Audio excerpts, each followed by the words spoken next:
தாரகை. இந்த கதையை மிகவும் பொறுமையாக கேட்டுக்கொண்டிருந்த தேவ் திடீரென்று ஒரு நிமிஷம் எனக்கு ஒண்ணு புரியல. அது எப்படி முன்ன பின்ன தெரியாத பொண்ணுகிட்ட உன் ஃபோன் பாஸ்வேர்டு கொடுத்த என்று கேட்டுவிட்டு பதிலுக்காக காத்திருந்தான்.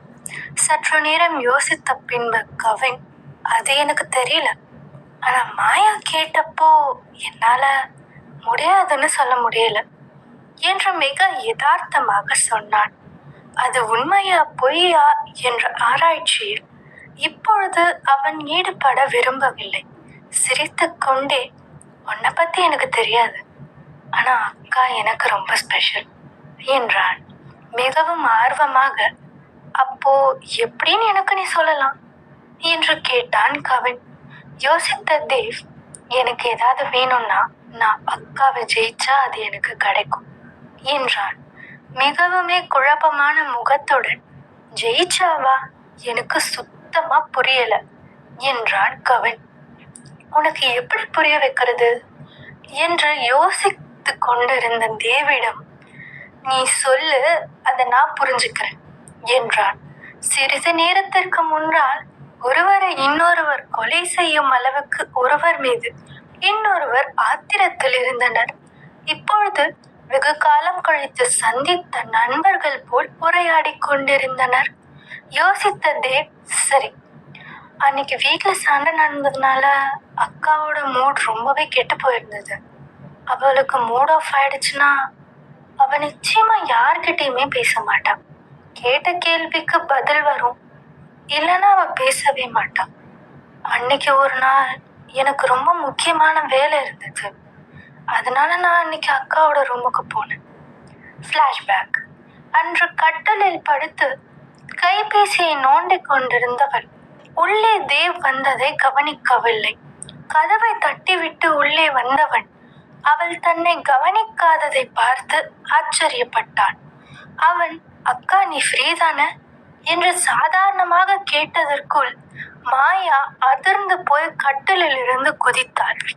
அவளுடைய இத்தகைய செயலை பார்த்தவன், ரிலாக்ஸ் ரிலாக்ஸ், நான் தான் என்றான். அவனுக்கு ஆச்சரியமாக இருந்தது.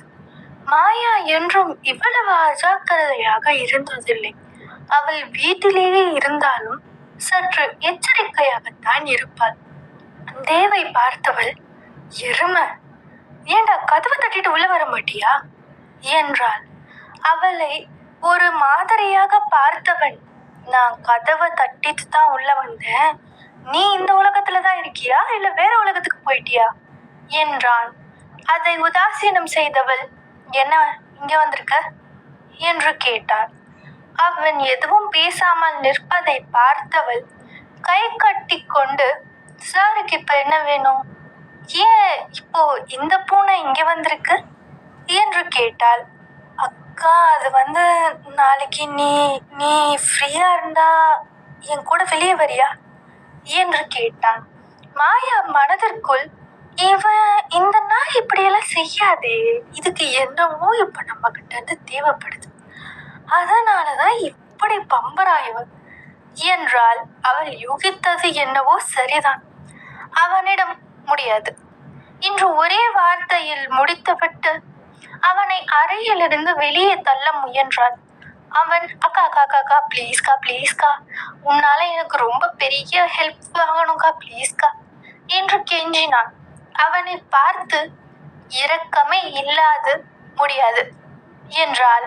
அவன் உடனே, சரி நம்ம சண்டை போடலாம், யார் ஜெயிக்கிறாங்களோ அவங்க சொல்றதை கேட்கலாம் என்றான்.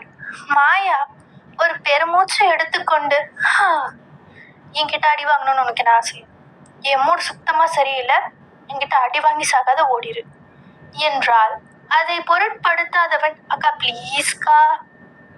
அவன் கெஞ்சுவதை அவளால் பார்க்க முடியாததால் சரி என்றாள். உடனே அவள் கைகளை தரதரவென்று பிடித்து இழுத்துக்கொண்டு ஒரு அறைக்கு முன்னால் சென்று நின்றான். மறுபடியும் மாயா அவனை பார்த்து, தேவ், நல்லா யோசிச்சுக்கோ, அதுக்கப்புறம் வீட்டுல ஏதாவது என்னை பத்தி நீ கம்ப்ளைண்ட் பண்ண அதுக்கு தனியா அடி வாங்குவ என்றாள். இல்ல நான் பண்ணல என்று சிறு பிள்ளை போல் பேசும் தன் தம்பியை பார்த்து அவளுக்கு சிரிப்பதா அழுவதா எதுவுமே புரியவில்லையே. அந்த அறையின் கதவை திறந்து இருவரும் உள்ளே சென்றனர். விளக்கு ஒளிர்ந்த பின்பு அந்த அறையை பார்த்தவள், இன்னுமாடா இதை நீங்க சுத்தம் பண்ணி வச்சிருக்கீங்க என்று கேட்டாள். ஆமா, இது நீ யூஸ் பண்ண ரூம்ல, அதனால இது எப்பவும் சுத்தம் பண்ணிதான் வச்சிருப்பாங்க என்று கூறிவிட்டு அங்கு இருந்த 2 வாளை எடுத்தான். அதனுடன் ஒரு சீருடையை எடுத்து அவளிடம் எறிந்தவன், போய் சேஞ்ச் பண்ணிட்டு வா என்றான். அந்த உடைக்கு மாறிய மாயா தன்னுடைய நீண்ட கூந்தலை ஒரு குதிரை வாலில் கட்டி வைத்திருந்தாள்.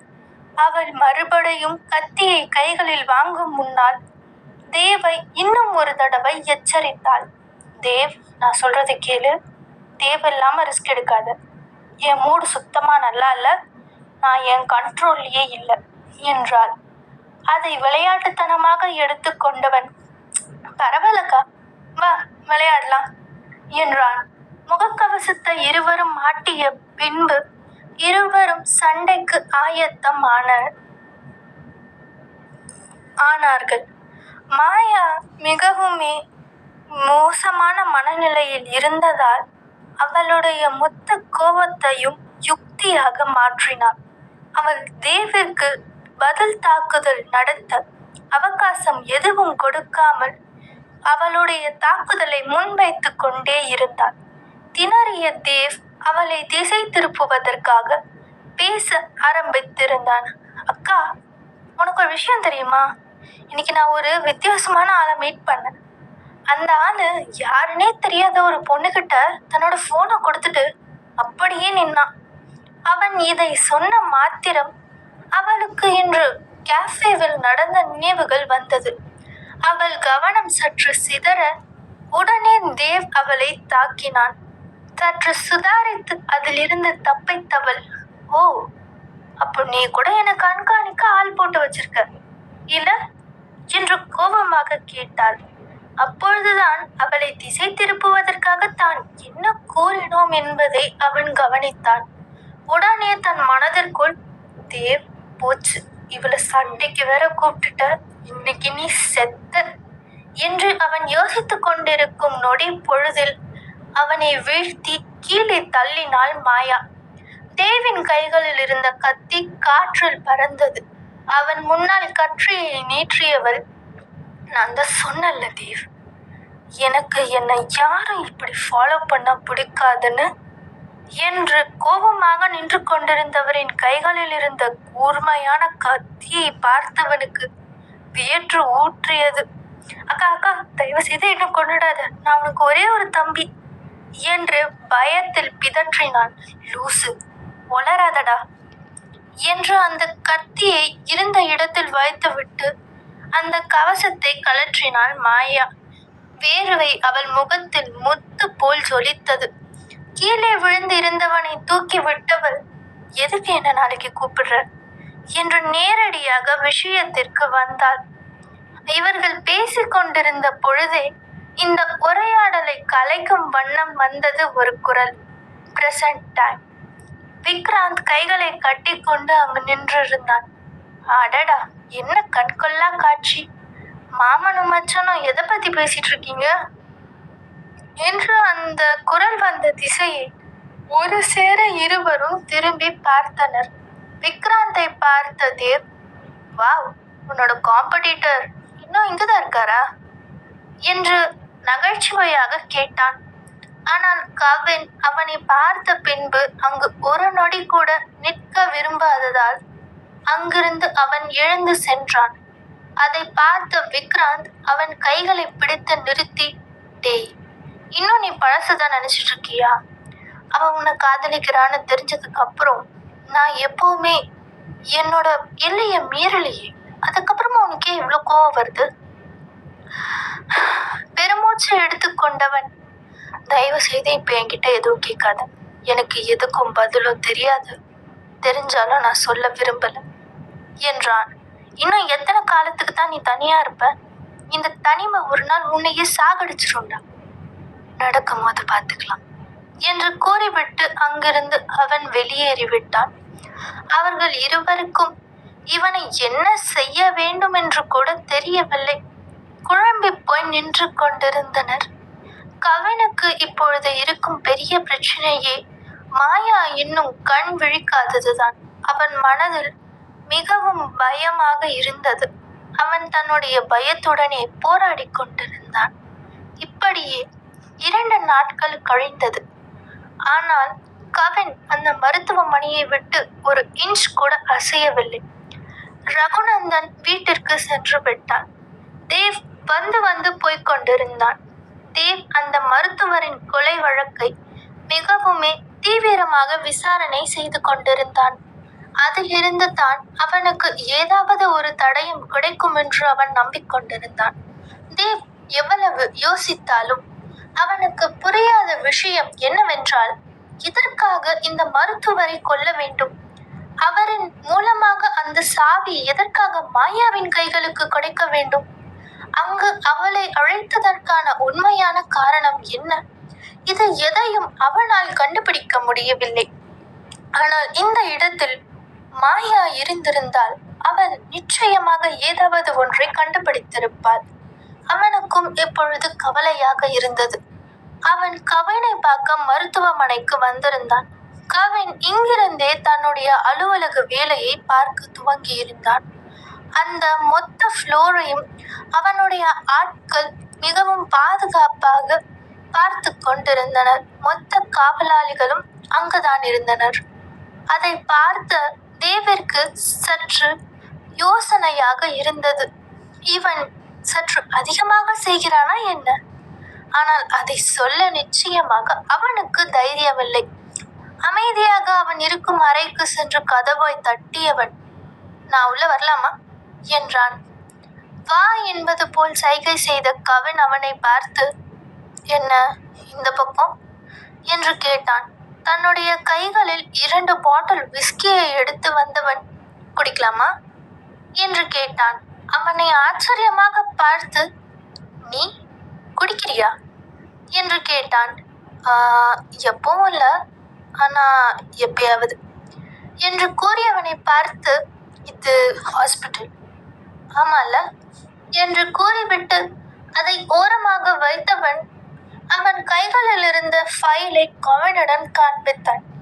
சரி, நான் உன்கிட்ட ஒரு விஷயம் கேட்கலாமா என்று ஆரம்பித்தவனை பார்த்து, என்ன விசாரணையா என்று கேட்டவன், சரி உனக்கு என்ன கேட்கணுமோ நீ கேளு என்று கூறிய கவின் அவனுடைய லேப்டாப்பை சைடில் வைத்து விட்டான். நேரடியாக அவனிடம் விஷயத்திற்கு வந்த தேவ், நீ அங்க ஏதாவது வித்தியாசமான பொண்ணை பார்த்தியா? நீங்க இருந்த வீட்டுல ரொம்ப வித்தியாசமா ஏதாவது பொண்ணு? கவினின் நினைவாற்றல் அவ்வளவு மோசமில்லை. அவன் இதை கேட்ட மாத்திரமே அவனுக்கு அந்த பெண் நினைவிற்கு வந்தாள். ஆமா, நாங்க அங்க ஒரு பொண்ணை பார்த்தோம். பிளாக் ட்ரெஸ்ல, அவளோட முகம் முழுக்க கூட நிறைய நீளமான முடிகள் இருந்துச்சு. என்ன, நிஜமாவா? நீ அந்த பொண்ணை பார்த்திருக்கியா? உன்னால அந்த பொண்ணை ஸ்கெட்ச் பண்ண முடியுமா என்றான். அவன் இவ்வளவு பதைபதைப்புடன் கேட்பது கவினுக்கு விசித்திரமாக இருந்ததால், என்னாச்சு என்று கேட்டான். அந்த வீட்டுல இது வரைக்கும் நிறைய மர்டர்ஸ் நடந்திருக்கு. அங்க நிறைய பேர் இந்த பொண்ணை பார்த்திருக்குன்னு சொல்லியிருக்காங்க. ஆனா அப்படி ஒருத்தி அங்க இருந்ததுக்கான எந்த விதமான ஆதாரமும் இதுவரையும் எங்களுக்கு கிடைக்கல. ஒருவேளை நீ உதவி பண்ணா இனிமே அங்க இன்னும் ஒரு உயிர் கூட போகாம நம்மளால பாதுகாக்க முடியும். என்ன, அந்த பெண் மற்றவர்களை கொலை செய்வாளா? ஆனால் அந்த பெண்ணை பார்த்தால் கவினுக்கு அப்படி தோன்றவில்லை. யாரோ ஒருவர் ஏதோ ஒரு விளையாட்டை விளையாடி கொண்டிருப்பதாக அவனுக்கு தோன்றியது. அந்த மர்ம நபரை பற்றி இன்னும் தேவருக்கோ கவினுக்கோ தெரியாது. ஆனால் ஏதோ ஒன்று மிகவும் மோசமாக நடக்கப் போவதாக கவினுக்கு ஒரு உள்ளுணர்வு ஏற்பட்டது. அது உண்மையா? இப்பொழுது நடந்ததை விட ஏதாவது மிகவும் மோசமாக நடக்கப் போகிறதா என்ன?